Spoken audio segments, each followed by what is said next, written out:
Good afternoon and welcome everybody.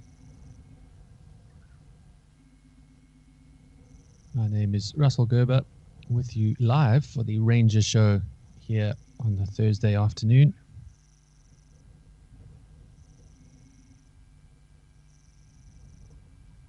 And it's always a pleasure to be back. I hope everybody is doing great. Hello to Philippe from France. Welcome. Thank you for joining us.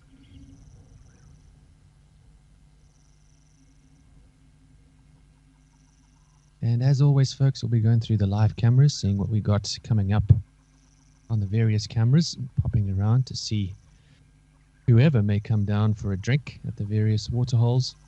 And as always, I'll be taking your questions if you have anything on your mind from the last week, anything on the YouTube channel, anything on the Facebook page, anything that you might have some questions about, please feel free to shoot those through to me in the box below. Remember, you must be registered to ask questions, so please do go ahead and do that if you're interested in getting some questions through. But as always, we will also have a couple of highlight videos for you, some of the stuff we've seen over the last few weeks on the cameras. Right now, we're kicking off live at Nkoro with some beautiful kudu. These, of course, greater kudu, the young male trailing behind a female there. It looks like she was being bothered by a bunch of flies, maybe some biting flies, horse flies potentially. She's decided to run off because she's being bothered by them. Fortunately, down in South Africa, we don't tend to get a lot in the way of tsetse fly. Do certainly get some biting flies, but for the most part we're fairly minimally impacted by the tsetse. And one of the reasons that it's such a wonderful part of the continent to view game is that you don't have those large numbers of biting insects that we often see in other parts of the continent, certainly up as you move up towards East Africa.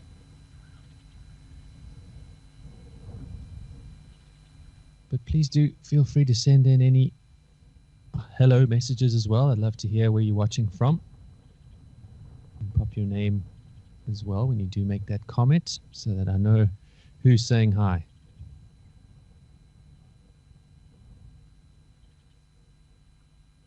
But here, a lovely little family of kudu, as I mentioned.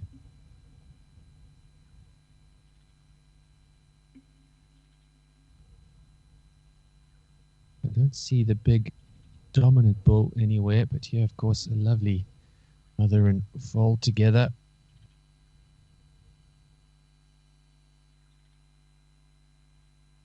Certainly one of Southern Africa's most beautiful antelope, the kudu.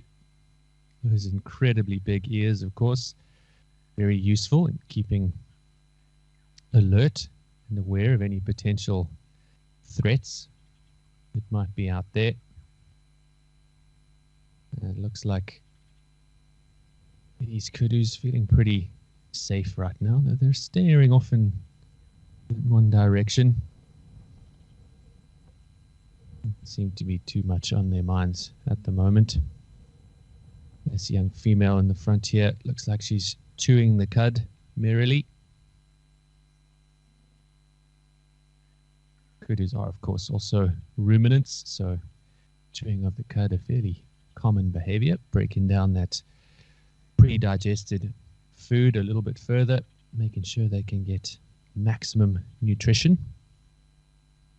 which is pretty important this time of year as a lot of your vegetation starts to dry out.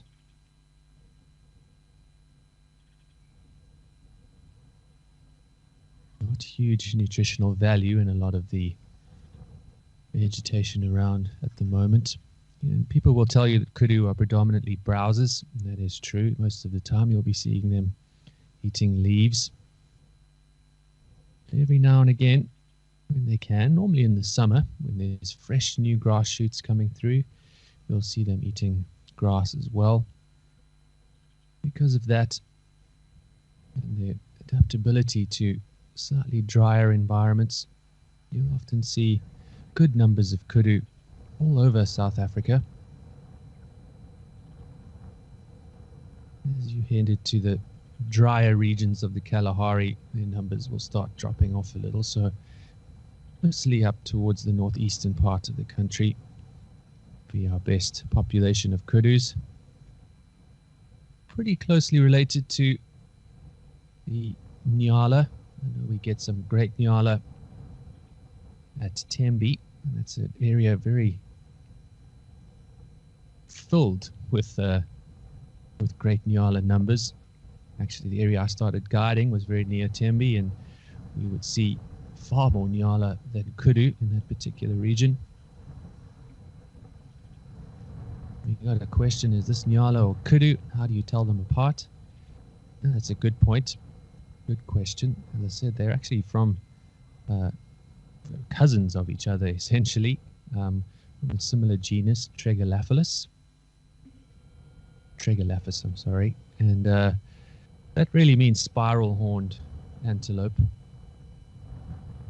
The males in both species, the Nyala and the kudu, have horns, but certainly the males are much easier to tell apart. The Nyala males, of course, have that very furry, long hair along the mane, pretty much dorsal and ventral crest that grows from the neck of the Nyala.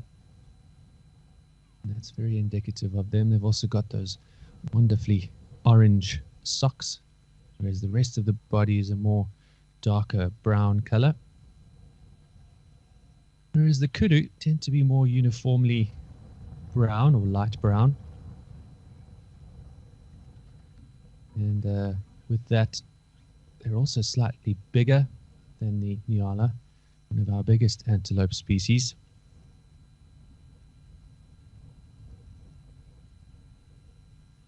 And also can also be sometimes confused with eland being much heavier in body, and their horns are also more uniformly spiraled. Very tight spirals on the eland horns, whereas kudus and Nyala tend to be a lot more curved.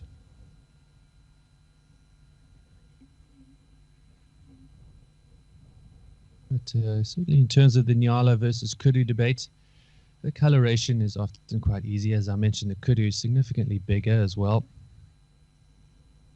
You're looking at the females. The females of the Nyala tend to be an almost rusty color. You also see the white stripes along their back, which is a form of disruptive camouflage. Breaks up the silhouette of the animal.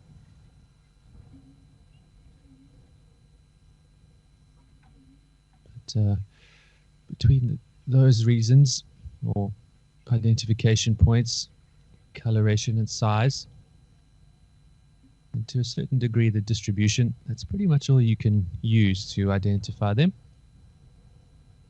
But thank you for the question. They are certainly different species, though, even though they do share a number of the same traits. You can see this female reaching for some of the fresh young leaves, which you'll often notice in certain parts of the bush as we get into this dry season, is what we call the browsing line, where animals such as kudu, which would probably be your tallest antelope species, certainly nowhere near the height of giraffe, but the antelope species, that will be the height of a lot of the leaves, bottom rung of the branches. Below that, a lot of those leaves will actually be eaten, particularly on the more palatable tree and shrub species. And in some cases, you can see a very clear line of how tall the kudu is. And everything below their highest reach has been browsed away. It's, of course, a huge advantage for the giraffe. Let's pop on over to cat eye. See if we've got That giraffe still hanging around there. We can show you the many advantages of being tall, and of course one of them is that being so tall, you really have very little competition for food. Nobody else can really reach that high besides other giraffe or, of course, elephants. So giraffe tend to do pretty well pretty much throughout the season. As I mentioned, without too much competition, they can almost always find decent food. There are some that are adapted to much drier regions, of course, areas where there are not many trees, which can be challenging for them, but almost always they'll stick around areas that do have some broadleaf woodland or decent shrub areas where they'll be able to get enough to sustain them. They can do really well even without too much food available. Another animal that exhibits really, really good digestive system. For an animal this size, which often can reach shoulder height of around 3.5 meters and can weigh up to 1.3, 1.4 tons, has ridiculously small pellets of feces or dung. And that again, just another example of the incredible digestive system. Another ruminant. It helps them to extract as much nutrition out of the food as possible. This looks like a beautiful female. I'm sure many of you know how to tell the giraffe apart, but let's give you another test on this Thursday afternoon. If any of you know why I think this is a female, just by looking at her and without looking between the legs, let me know what the easiest identifying feature is to tell your male and female giraffes apart from each other. And hello to Sue in Ohio. Welcome. Sounds like you've got some good weather coming. Pat from rainy Florida. Welcome as well. Stephanie in Virginia. Always good to have you with us, everybody. I hope you've been watching the cameras. We've had a lot of cool stuff around. The predators have been out and about, certainly at night on the cameras. And during the day, we've been getting some really excellent viewing on all the various herbivores. As we in this dry season now, the only permanent source of water tends to be around where our cameras are, and that's of course a great benefit for us to get a great view of all these animals. And as much as possible, being as little impact as we can to the animals, we get to watch them in their natural behaviors, unlike any other way, really. Just a couple of questions. I see, is this a southern giraffe? It is indeed southern giraffe. It's the only species of giraffe we get here in South Africa in the wild. As we move further north, you'll see a few more subspecies of giraffe. From the Maasai or Thornycroft's giraffe to the reticulated in East Africa as well. This is a southern giraffe. And another question as well. I just tuned in, so maybe my question was answered. Can a giraffe ever escape from a lion, excuse me, by using what he has to fight with? That's a question from Rose. Thank you, Rose. And yes, absolutely. Not only are they quite fast with those long legs, even though they look like they're moving in slow motion, giraffes can really move quickly if they need to. They won't outrun a lion over a short distance, but over a longer distance they certainly can. Their weapons, defensive weapons that they have, the most effective one for them in terms of predation from lions would be the legs, or hooves, and a good direct kick to the body or to the head of a lion from a giraffe can actually seriously injure that lion, and in some cases even kill the lion. So it's a pretty formidable weapon in defense. If they're cornered, they can also use their horns in the neck to swipe down at the lions below, but more often than not, they will use their legs for defense.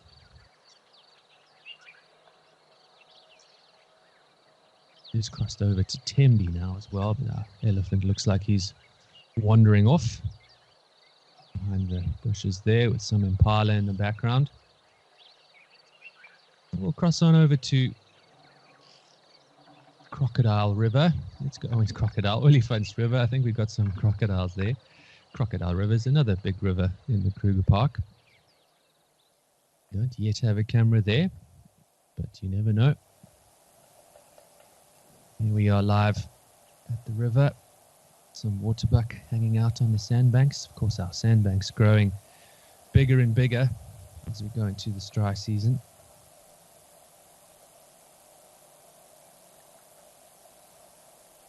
We've been getting some great action around the river. It was a great sighting just a couple of days ago, if not yesterday. We had a big male lion who took a dead crocodile out of the water here. Got it on our highlights. Maybe chat about that next week.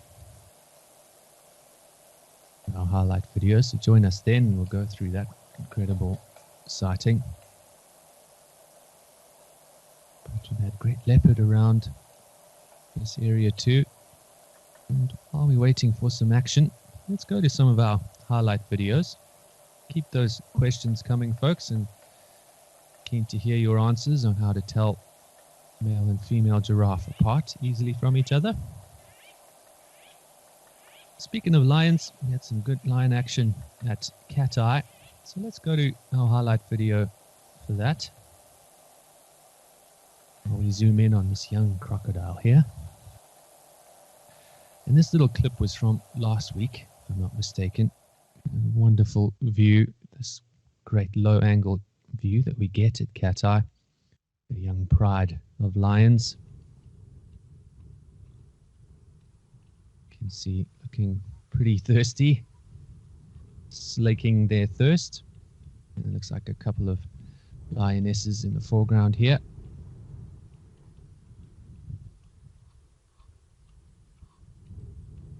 And that one with its head up now. Possibly a young male. A little bit of a mane coming through.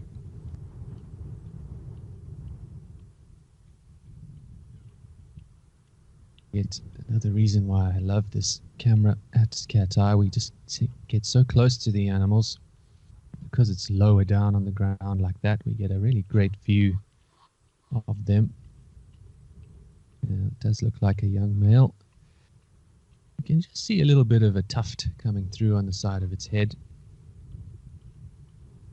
As they get to around 2 to 2.5 years old, that mane will start coming through even more. And it's around about that time that they'll be chased out of the pride by the dominant males. And they'll have to find their own way in life. They're around about 4 or 5 years old. Their mane will be fully developed. They'll be ready to start challenging for their own territories. For now, this young male, he's got it pretty good, hanging out with the family. And Mom will look after him, as will his father from any other potential threats in the area, particularly other males that might be attempting to take over.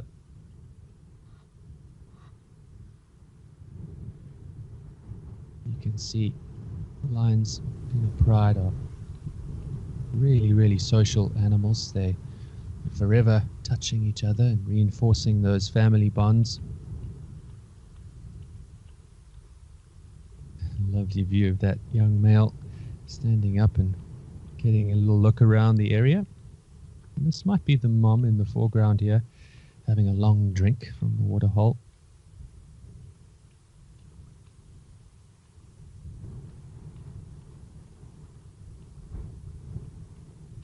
I've got a question from Ray, which I'll come to in a minute, Ray, about elephants.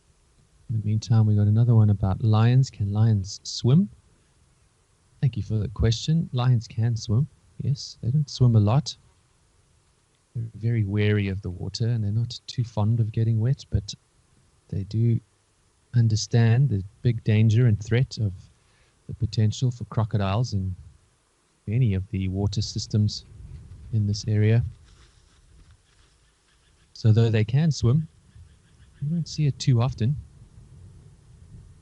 But if they need to cross over for a particular reason, whether it be for prey or to escape any potential danger, they will do so quite comfortably. In certain parts of southern Africa, in the Okavango Delta, for example, they live in areas where every season part of their territories will become inundated with water, and they have to then be absolutely prepared to swim, and they're certainly more adapted for life in those wetter conditions up in the Okavango. But nonetheless, a wonderful sighting of that little pride of lions. Hope you all enjoyed that.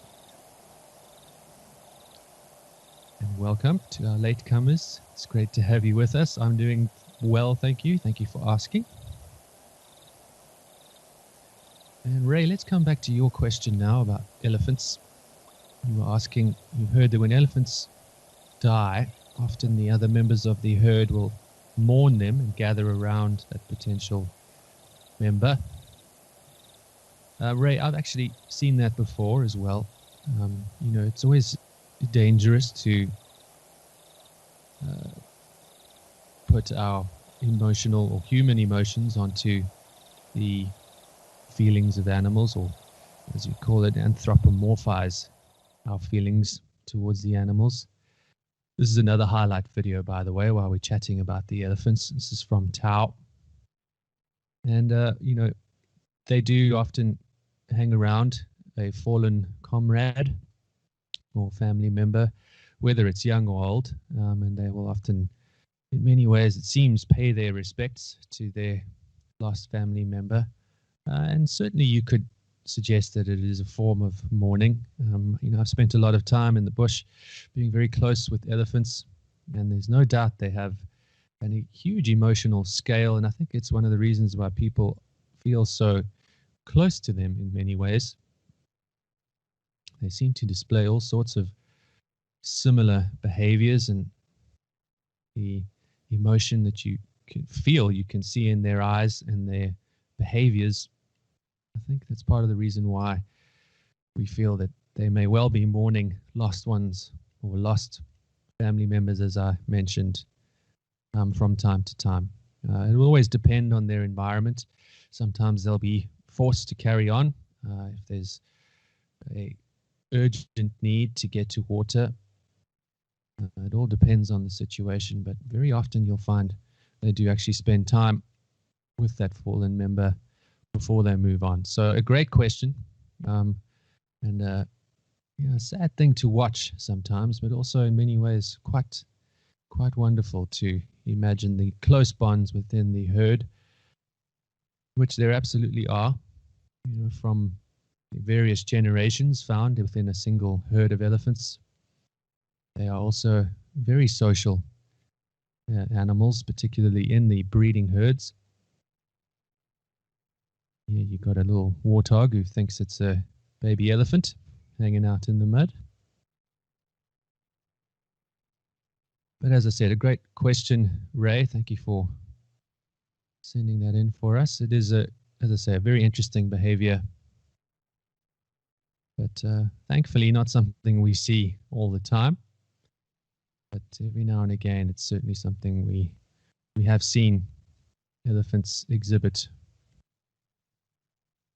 This scene, just a wonderful scene from Tao. We've had fantastic elephant viewing over the last couple of weeks, as I've mentioned, just with the drier nature of Tao and its surroundings. But these playful youngsters rolling around in the mud, they'll spend a lot of their time away from the waterhole, particularly in the evenings, where things can be a little bit more stressful for the youngsters.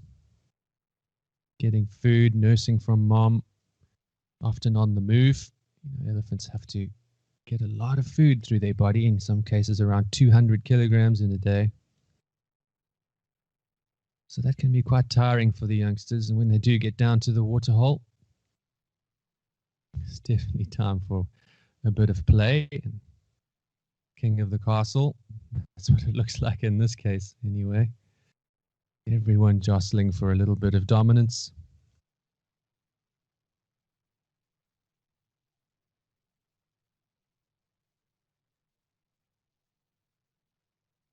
But a really amazing scene, and just another reflection of how, in many ways, it feels they reflect our emotions. It seems like they're playful for no particular reason. Rolling around in the mud, of course, has its benefits, but in this case, it's just really for a bit of fun.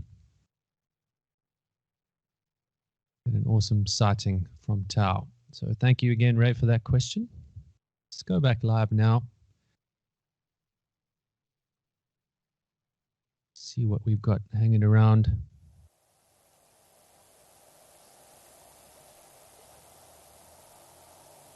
Back live at Olifants River.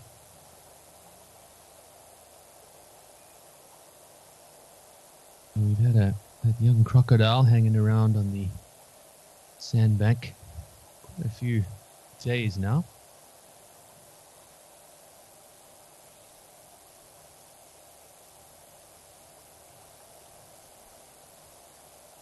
I think he's still hanging out there, and we'll pan across there in just a moment. Many of you will notice as well that the camera tower is down at the moment. You'll be happy to know that we are currently working on that camera and fixing the sound issues we've had there for so long now.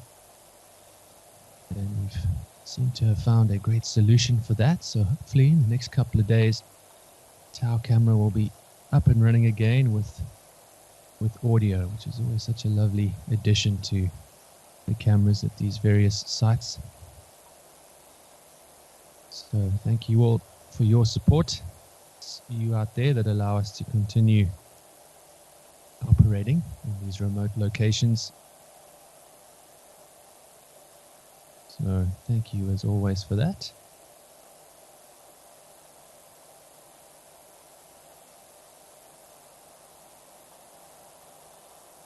And I think we've got time for another video. This was of a lovely little bird at Rosie's.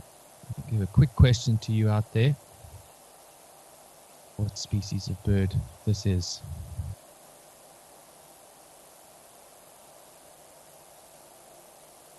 There's our crocodile again, with his mouth open a little earlier.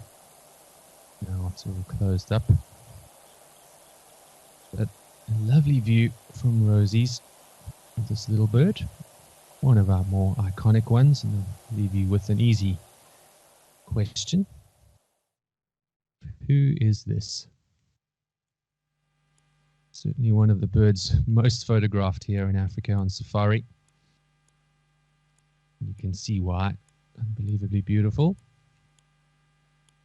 And I just love this little clip because I hung around for quite a while.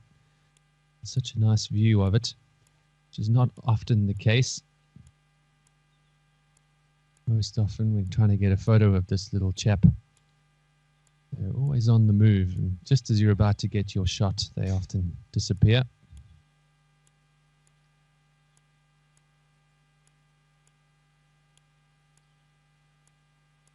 So I'll give you just a few more seconds. Send in your answers. What bird is this one?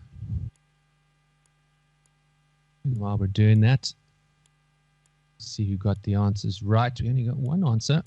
How do you tell the male and female giraffe? And the answer we got was male and female giraffe horns are different color, or larger or smaller. I think the males have a lump on the head between the horns. So almost there. The easiest way to tell them apart really is the width of the horns. The horns on the male are much more sturdy, and on the tops they're actually bald. There aren't little tufts of hair going over the edge of the horn or over the top of the horn, whereas on the females those horns are much thinner with dark hair covering the entirety of the horn for the most part, and that is really the easiest way to tell them apart from distance. Thank you for that. Thank you for taking part.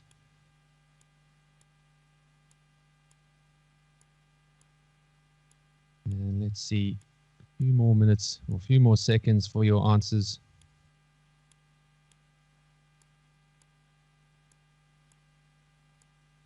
On this little bird.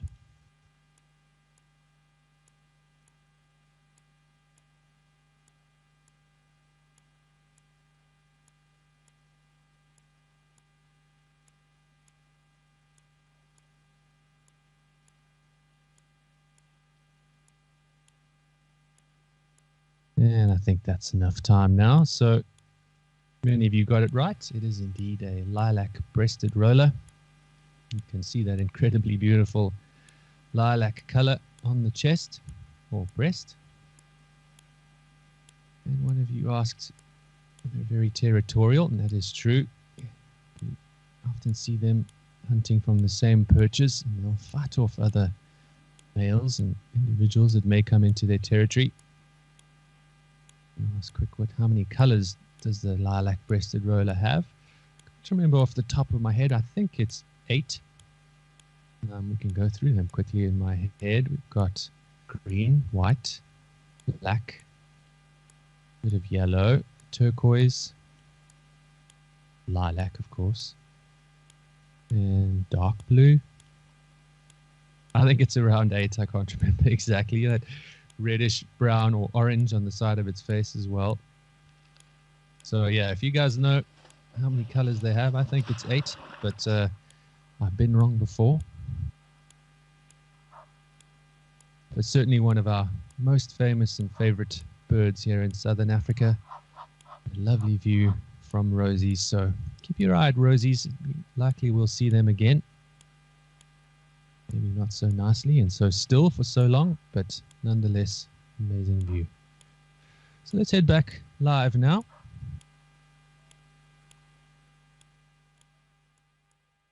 We've got our little Hamerkop hanging out at Rosie's.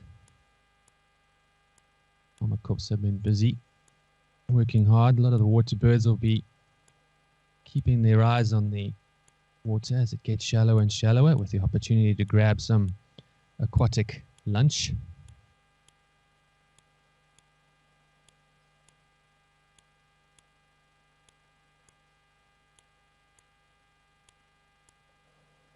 And Marcel, yeah, I don't see the names anymore. Change of system on our side. So yes, thank you for reminding everybody. If you do have a question, do pop your name in so I know who's out there. Marcel reckons the number is 7. As I said, Marcel, I've been wrong before, so I'm sure you're right. But you know now after the show I'm going to go and count, and if you're wrong, I'll let you know on Tuesday. But everyone, we've unfortunately run out of time. I know it goes pretty fast, especially when things are busy on the cameras, but again, a lovely half an hour spent with all of you. Sorry I couldn't get to all of your questions, but it's always my pleasure, and I'll do my best to get to them next time around. So enjoy the rest of your week and the weekend. Keep your eye on those cameras. We'll grab some more highlights for you and put them out next week. But do stay tuned. You never know what might come down in the late afternoon, the evenings. And we'll always be out there watching live and unscripted. And as I said, hopefully very soon we'll have our Tau camera up and running with audio once again. So thank you again, everybody. Enjoy the rest of your week. And from the team here at Africam, thank you as always. We'll see you again next week, Tuesday. Cheers for now.